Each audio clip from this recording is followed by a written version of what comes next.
तो नमस्कार दोस्तों, स्वागत है आप सभी का इस चैनल पे। दोस्तों ये वीडियो सभी बीएमसी कर्मचारियों के लिए बहुत ही इम्पोर्टेंट होने वाला है।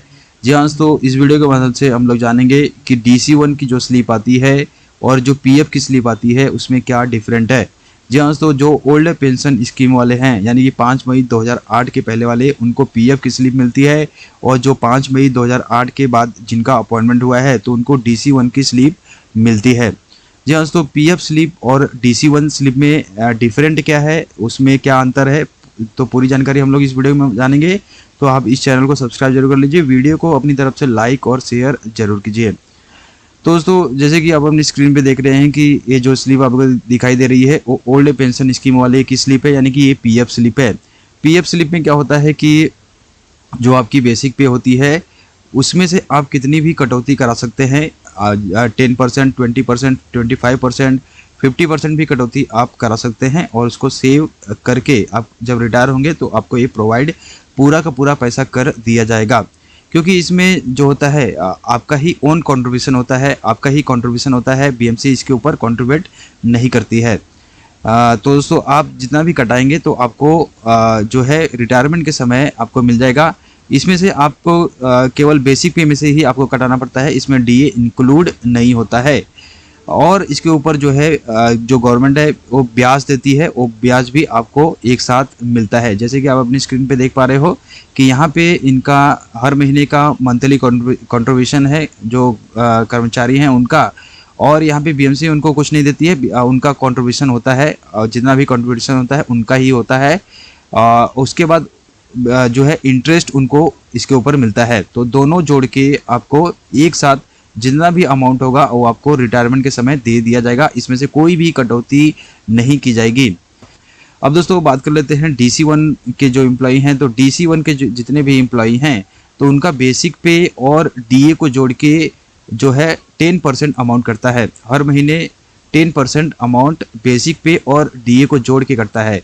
और जो पीएफ स्लिप वाले हैं यानी कि ओल्ड पेंशन वाले हैं, उनका केवल बेसिक पे में से कटौती होती है।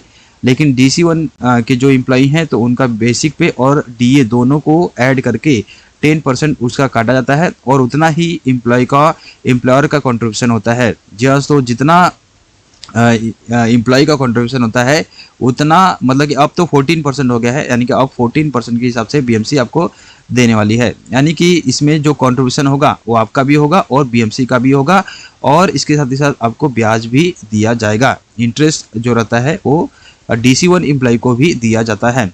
अब दोस्तों, दोनों अमाउंट को जोड़ के यानी कि आपका कंट्रीब्यूशन और बीएमसी का कंट्रीब्यूशन और इंटरेस्ट का कंट्रीब्यूशन, यानी कि तीनों को जोड़ के आपको एक साथ जो है रिटायरमेंट के समय वो पैसा तो जमा हो जाता है, लेकिन आपको मिलता नहीं है। जी हाँ, तो आपको इसमें से केवल 60% अमाउंट ही मिलता है, क्योंकि यहाँ पे आपका कंट्रीब्यूशन तो है ही, साथ ही साथ बीएमसी का भी कंट्रीब्यूशन है।